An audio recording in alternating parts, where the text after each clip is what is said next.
माथाडी कायदा मोडीत काढणारं एक सुधारणावादी विधेयक सरकार आणू पाहते आणि आणखीन एक जी आर आणू पाहते। त्याला विरोध करण्यासाठी इथं एक आंदोलन करण्यात आलेलं आहे। बाबा आढाव जे 94 वर्षांचे आहेत, माथाडी कामगारांचे नेते आहेत, ते हे आंदोलन करतायत। सोमवारपासून उपोषणाला बसलेले आहेत बाबा आढाव त्यांच्या या मागण्यांसाठी।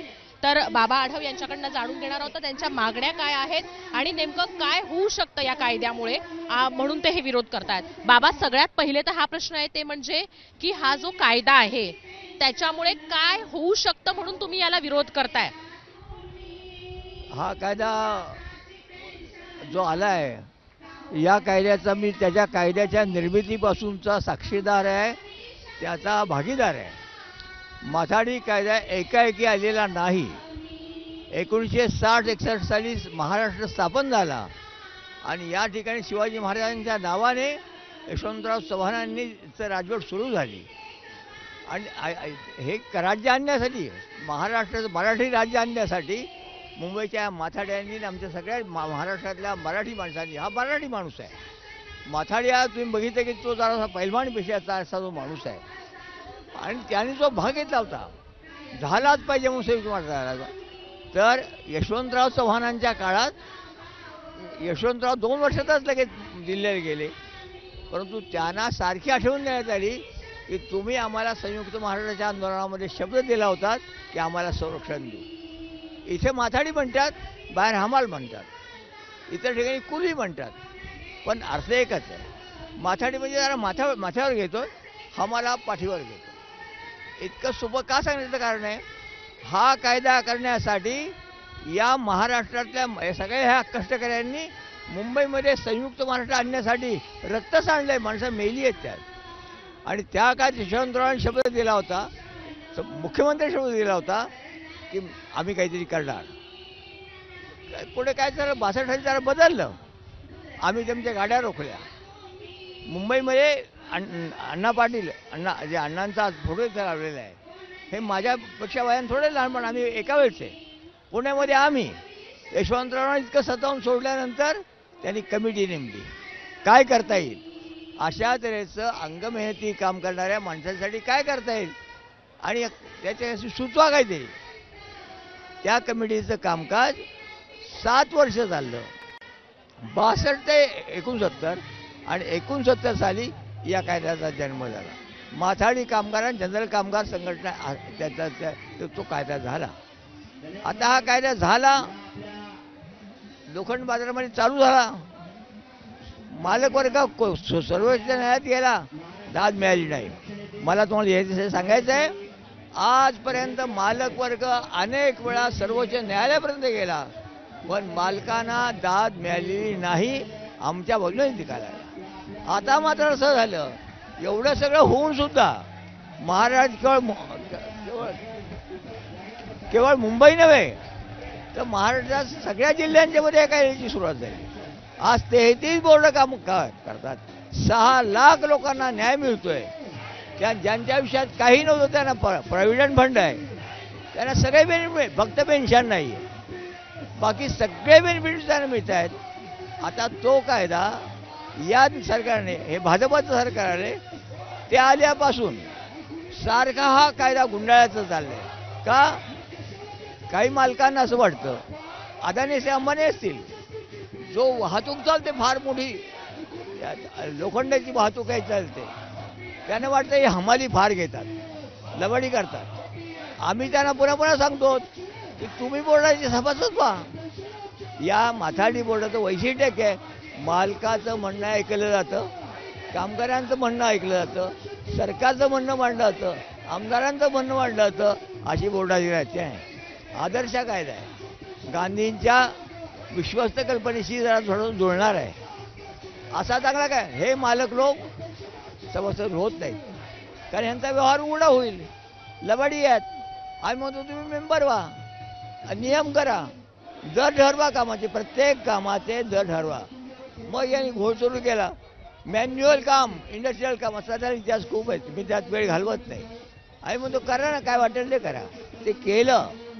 आज काहीतरी कमी काढतायत, आज तागायत एकदाही एकाही कोर्टाने त्यांच्या बाजूने न्याय दिलेला नाही। मात्र आता ह्या सरकारच्या मोदी सरकारच्या अंगात काय आलं मला कळत नाही. आता या कायद्याचा इतका हे झाला गोवा झाला इथल्या लेवी कल्पनेचा मी सर्व तुम्हाला सांगू शकत नाही. तुम्ही इथे स्वतंत्र अभ्यास करा. पण लेवी ही एक अतिशय आदर्श कल्पना आहे. त्या लेवीतून या कामगारांना बेनिफिट मिळतात. म्हणजे त्यांना जो प्रॉव्हिडंट फंड मिळतोय, त्यांना जो काही बोनस मिळतोय, त्यांना जे काही रिलीफ त्यातून मिळतात. आता त्यातून यांची बोर्डाने इतके कामं केली आहेत. सरकारचा एक पैसाही न घेता बोर्डांचा कारभार चाललेला आहे. पण आता यांनी काढलं काय की बोर्डातले एक सभासद कामगार आहेत नोंदलेले नाहीत, मालक नोंदवून घेत नाहीत आणि आरडाओरडा करतात की हे रस्त्यावर मालाच्या वाहतुकीचे पैसे फार घेतात, लुटतात लोकांना वगैरे वगैरे बदनाम करणं. प्रश्न आहे तो म्हणजे की हा जर कायदा आणला म्हणजे किंवा माथाडी कायदा जर मोडीत काढला तर कसं नुकसान होऊ शकतं, किती लोकांचं नुकसान होऊ शकतं आणि किती 6 लाख लोक आज 6 लाख लोकांना या कायद्याचं संरक्षण आहे मुंबईत आणि महाराष्ट्रात सगळ्या. पण या सरकारने काय केलंय, भाजपचं सरकार आल्यापासून 1914 सालापासून या कायद्याची रचना अशी ती स्वतंत्र येते, ते स्वायत्त आहे. आता त्या स्वायत्त ह्याच्यामध्ये सरकार कुठं असतं तर त्या बोर्डाचा जो चेअरमन असतो तो सरकारी कामगार अधिकारी असतो. आता हा कामगार अधिकारी सरकारचा. आता गंमत अशी आहे गेल्या 7 वर्षात असे चेअरमन नेमायचेच नाहीत, मान्यता द्यायच्या नाहीत, अडवून धरायचं. नंतर कधी सांगायचं की पणन खात्याकडून ऑब्जेक्शन आलंय, कधी सांगायचं की इंडस्ट्रीज खात्याकडून ऑब्जेक्शन आलंय, कधी सांगायचं की पुरवठा खात्याकडून आले. मला तुम्हाला सांगायचं आहे आज त्याच्या पाठीला पोचा लागल्याशिवाय कोणाला चपाती मिळत नाही, खाऊ शकत नाही, हे जनतेने ओळखलेलं आहे. या हमालांच्या पाठीला हे आमच्या घरी कसं येणार, हे सगळं आहे आज या सरकारचं. पण याच्यामध्ये कंत्राटी पद्धतीचा धुमाकूळ जो सुरू झाला आहे. आमची शंका अशी आहे की अदानी असतील, अंबानी असतील, यांना अशा तऱ्हेच्या कुठल्या स्वायत्त संस्था चालू द्यायच्या नाहीत. त्यांना कंत्राटदाराच्या मार्फत हे करायचं आहे. आणि कंत्राटदार काय करतात तुम्हाला माहिती आहे. म्हणून आम्ही प्राणपणाने लढतो. जे आम्ही मिळवलं आहे, मी स्वतः त्याचा भागीदार आहे. आज माझं वय 94 आहे. मी या कायद्याच्या निर्मितीमध्ये पावली भागाय कमिटीला लागेल त्याची माहिती आम्ही सगळी पुरवलेली आहे. ते अण्णा पाटील आहेत, हे यांनी जर प्राणपणाला लावून केलं. आता आमचा इतिहास प्राणपणाला लावण्याचा आहे, म्हणून मी पण आज प्राणपणाला लावून बसलेलो आहे. हे उपोषण आहे जसं तुम्ही म्हणता त्याप्रमाणे की यशवंतरावांनी त्यावेळेस शब्द दिला होता. यशवंतरावांचं नाव घेऊन सरकार करणारे काही नेते या सत्तेमध्ये आहेत. यशवंतरावांचं नाव घेऊन त्यांच्या नावाचा दाखला देऊन सत्तेमध्ये आहेत नेते, काही नेते आहेत. तर आत्ता हे तुम्ही उपोषण करता आहात, 94 वर्षांचे आहात. सरकारकडनं तुमच्याशी काही बोलणं झालंय का? मुख्यमंत्री, उपमुख्यमंत्री कोणी बोलणं केलं आहे का? कुठल्या मंत्र्यांनी तुमची भेट घेणं, तुमचं म्हणणं समजून घेणं यासाठीचा फोन केलाय का? आणि जर ते केलं नसेल तर तुम्ही याकडे कसं पाहताय? मी फक्त मंत्र्यांचं सोडा, परंतु इंडस्ट्रियल लॉबीच्या बरोबर आम्ही सतत बोलणी केली आणि त्यांना सांगतो केवळ गुंडगिरीचा आरोप करू नका, पुरावा द्या. एकही पुरावा द्यायचा आलेला नाही. आम्ही सांगितलं की पर्याय द्या, पर्याय देता आलेला नाही. मुद्दा असा आहे की आम्ही दुसरं नाव घेत नाही आहोत. आज लोक काय एवढं चिडलेत आणि सरकार स्वतः काय गडबडलंय. कारण असं आहे की दुसरं आहे ना, संरक्षण दिलेलं नाही.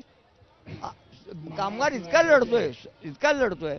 तेव्हा मुद्दा हा आहे की असं हमाली काम करणारा किंवा त्याला माथाडी आपण असं काम करणारा या कामगाराला जे संरक्षण काढून घ्यायचंय. त्यांना का काढून घ्यायचंय? त्यांना कंत्राटी पद्धत आणायची. कंत्राटी पद्धतीत त्यांचा लोभ असतो. मॉल यायला लागलेत, मॉलमध्ये आमचीच माणसं नेमा वर चालले. आणि बेकारी जी सार्वत्रिक आहे मोठी तरुण मुलांची, पूर्वी तरुण मुलं हमालीत येत नव्हती, माथाडी होत नव्हती, आता कामच मिळत नाही, ती यायला लागली. असे अनेक प्रश्न निर्माण झालेले आहेत. आपण या मुद्द्यांकडे येऊयातच आपण. पण सरकारकडनं कुठलाही मंत्री, मुख्यमंत्री, उपमुख्यमंत्री यांनी काही तुमच्याशी बोलणी केली नाहीये. 94 वर्षांचे बाबा आढाव, ज्येष्ठ नेते बाबा आढाव हे एका मागणीसाठी उपोषणाला बसलेले आहेत इथं आझाद मैदानावर. तुमच्याशी बोलणं केलं नाही किंवा तुमच्याशी चर्चा केली नाही. तुम्हाला कसं वाटतं नेते म्हणून, महाराष्ट्रातले एक ज्येष्ठ नेते म्हणून आणि महाराष्ट्रातले एक ज्येष्ठ म्हणून? मुद्दा तुम्ही म्हणताय त्या बाजूने मी विचार कधी केला नाही. ते मला काय मानतात किंवा न मानतात, पण त्यांना एक माहिती आहे की मी ह्या निर्मितीमध्ये माझा भाग आहे माथाडी कायचा. आज महाराष्ट्राचे मुख्यमंत्री शिंदे आहेत, काल सगळी त्यांची पलटण येऊन गेली आणि आता सगळं झाल्यानंतर सकाळी भेट द्यायची ते यवतमाळला गेले सकाळला, त्यामुळे ते वाढत राहिले. एक प्रकारचा खेळ आहे, याच्यावरती मला जास्त बोलायला लावू नका, कारण माझं म्हणणं आहे की त्यातून वाद होण्याचा सर्वस्व आहे आणि माझा वैयक्तिक प्रतिनिधित्व. मी सामान्य मनुष्य आहे, पण मी गांधींच्या जीवनात स्वातंत्र्याच्या चळवळीत वाढलो आहे, संयुक्त महाराष्ट्राच्या चळवळीत मी वाढलो आहे, गोव्याच्या चळवळीत मी वाढलो आहे, मंगंडलागाच्या चळवळीत मी वाढलो आहे, अशा सगळ्या चळवळींच्या मध्ये वाढलो आहे मी. तेव्हा मला असं वाटतं प्राणपणाला लावणं त्या आमच्या अण्णा पाटलांनी त्यांनी जाहीरपणे केलं होतं. तेव्हा त्याच्याबद्दल तुम्ही जे म्हणताय सरकार का वेळ काढत नाही, तुम्ही सरकारलाच विचारा. मला विचारण्यापेक्षा हा प्रश्न तुम्ही मुख्यमंत्र्यांना विचारलात तर जास्त चांगलं होईल की असं का होत आहे. साधं भेटायचंय पण नाही म्हणून झालं. म्हणजे मला असं म्हणायचंय की तुम्हाला असं वाटतंय का की सरकार भांडवलदारांच्या बाजूने विचार करतो आहे, एक तर हा माथाडी कायदा जो आहे तो अशा पद्धतीनं मोडीत काढून, किंवा मग तुम्ही उपोषणाला बसला तुमचं म्हणणं न ऐकून सरकार भांडवलदारांच्या बाजूने विचार करत उघड सांगतो मी की सरकार आज अदानी अंबानी सरकार चालवतात. माझं बाकी मी लोकशाही समाजवादी मनुष्य आहे, समाजवादाची बद्दलची धारणा मी सांगतो तुम्हाला. आजचं सरकार हे पूर्णपणे भांडवलशाहीच्या मुठवर एक दोन लोकांच्या अदानी अंबानी, म्हणून मी आणीबाणी जेलमध्ये होतो म्हणून विरोधाने मी म्हणतो की आता अदानी अंबानी आहेत, दोघांच्या नावामध्ये आणि बाणी आहे असं मी म्हणतोय. आणि आजपर्यंत आणि इमर्जन्सीचं राज्य चाललंय, हे बघा ना हे काय चाललंय. आमचा आवाज बंद करण्यासाठी हे सगळे प्रकार जे चालले आहेत हे काय चालले आहे बघायचं, पण आम्ही गप्प बसणार नाही. बाबा, खरं तर मुद्दा आहे तो म्हणजे की माथाडींचा उल्लेख केला तुम्ही. मागासवर्ग आयोगाचा जो अहवाल आला आता मराठा आरक्षणाच्या संदर्भात, त्यात त्यांनी उल्लेख केलाय की शेतकऱ्यांना जे हवं तेवढं उत्पन्न मिळत नाहीयेत, शेतीची स्त्रोत कमी होत आहेत, विभागली गेलेली शेती हे त्यामागचं कारण आहे. आणि म्हणून कुठेतरी शेती करणारा मराठा समाज आहे तो कुठे हमाली करणं, कुठे डबे पोचवणं, कुठे माथाडी काम करणं हे करतो आहे. तर अशा परिस्थितीमध्ये मराठा आरक्षणाचा सुद्धा एक मुद्दा जो आहे तो महाराष्ट्रामध्ये तापलेला आहे. तर हा जर कायदा काढला गेला तर मराठ्यांचं नुकसान होईल का? मराठा आरक्षणाची जी मागणी वाढते आहे ती, आणि त्याचबरोबर तरुण नेतृत्व किंवा तरुण मुलं जी आहेत ती माथाडींमध्ये येतात असंही तुम्ही म्हणताय. कसं पाहता एकीकडे मराठा आरक्षणाचा मुद्दा आणि तसंच मराठा समाजातले काही लोक जे माथाडी काम करतात त्यांच्या दृष्टीनं हा महत्वाचा कायदा मोडीत काढू पाहतंय सरकार? मला सांगायचं इतकं शहाणपण सरकारजवळ असेल तर सरकारने आणलं नसतं ना. आम्ही स्वतःहून काहीच आंदोलन कुठं केलं नाही की मराठ्यांच्या इथं बहुसंख्या म्हणून मराठ्यांच्यासाठी चाललेलं आहे, असं नाही आहे. हे सरकारने केलेलं आहे. मग ते तुम्ही त्यांना विचारा की मराठा समाजामध्ये याच्याबद्दल असंतोष आहे असं तुम्हाला वाटत असेल, तुम्ही हे पाऊल तुम्ही का पाऊल उचललं? काहीतरी धोरण असेल ना. म्हणून मी त्या बाजून तुम्हाला उत्तर द्यायचा प्रयत्न करणार नाही. यामध्ये बहुसंख्येने मराठा माणसाची ही गोष्ट खरी आहे, पण केवळ मराठा नाहीत, अनेक ठिकाणी दलित आहेत. माथाडी म्हणजे फक्त एक सेट उचलायचं नाही आहे. माथाड्यांच्या शोधामध्ये सरकारी गोदामामध्ये काम करणारा माथाडी, रेल्वे पाठवण्यावर काम करणारा ट्रान्सपोर्ट व्यवसायामध्ये काम करणारा माथाडी, मालकांच्या दुकानामध्ये काम करणारा माथाडी, टेम्पो चालवणारा, असे अनेक भाग आहेत. तेव्हा मुद्दा असा आहे की आता जे चाललंय आम्ही नाही वडवलंय, सरकारने वडवलंय. काय सरकारनं पडवतंय बिल आणायचं कारण? जर सरकारला इतकं शहाणपण आहे की मराठ्यांना दुखवणार, त्यांनी का आणलं हे तुम्ही त्यांना विचारा. आम्ही त्या पद्धतीने पाहत नाही आहोत. आम्ही पाहतो की या तुम्ही कामही देत नाही आणि या कामाने स्वतःचं संरक्षण मिळवलंय ते केवळ मराठ्यांना नाही मिळत. रेल्वे माल नाक्यावर बहुसंख्येने दलित आहे. खरं तर शेवटचा प्रश्न आहे हा. ज्या पद्धतीनं तळागाळातला म्हणजे जो समाज आहे तो, त्याचबरोबर कामगार वर्ग जो आहे तो, तसंच शेतकरी जो आहे तो, सध्या अस्वस्थ दिसतोय. आपण बघतोय की इथे सुद्धा आंदोलनं सुरू आहेत. एक कामगार नेते आहात तुम्ही. आत्ताचा हा जो काळ आहे, हे जे सरकार आहे, तर याच्याबद्दल तुम्ही काय सांगाल? ज्या काही गोष्टी महाराष्ट्रात घडत आहेत सध्या त्याबद्दल.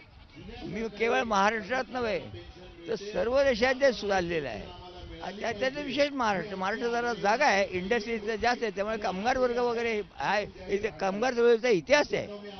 मी स्वतः तुम्हाला सांगतो मुद्दाम, इथल्या ज्या मी सोशलिस्ट पार्टीत होतो. जॉर्ज फर्नांडिसच्या सारखा नेता होता आमच्या ह्याच्यात. आज हा माथा टेकायचा आला, हा सुद्धा एक आमच्या समाजवाद्याच्या ह्याच्यातून डिमेलो नावाच्या माणसाच्या बुद्धिमत्तेतूनच तो आलेला आहे. एक अतिशय नॉव्हेल कल्पना आहे ती, अतिशय नॉव्हेल कल्पना आहे ती, गांधीजीच्या विश्वसनीयतेशी जोडलेली आहे. मुद्दा कोणता आहे की आता झालंय उलट असं की देशात किंवा दुनियेत जे काही चाललंय, इथे घाई चालली आहे. एका तो राजकीय प्रश्न आहे.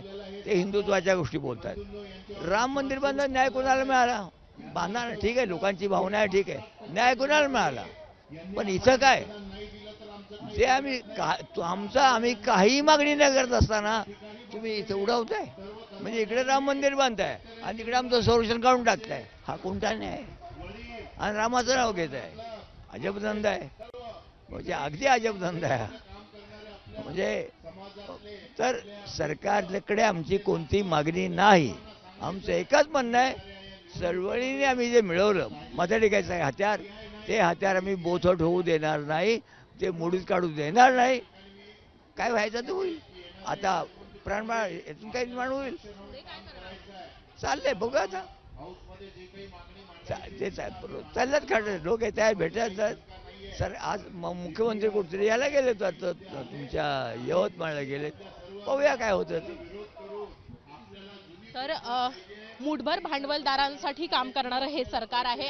एकीकडे राम मंदिर बांधतं आणि दुसरीकडे गरीब गरजू माथाडींचं जे संरक्षण आहे ते काढून घेतं, असं बाबा आढाव म्हणाले. 94 वर्षांचे बाबा आढाव सोमवारपासून आजपर्यंत तिसरा दिवस आहे त्यांच्या उपोषणाला बसलेत. पण सरकारकडनं कुठलंही बोलणं झालेलं नाहीये. याच्याबद्दलही काहीशी नाराजी ही त्यांच्याबरोबर या उपोषणात सहभागी झालेल्यांची आहे. कॅमेरामन वैभव कलगुटकरसह मी अर्शदा परब, मुंबई तकसाठी.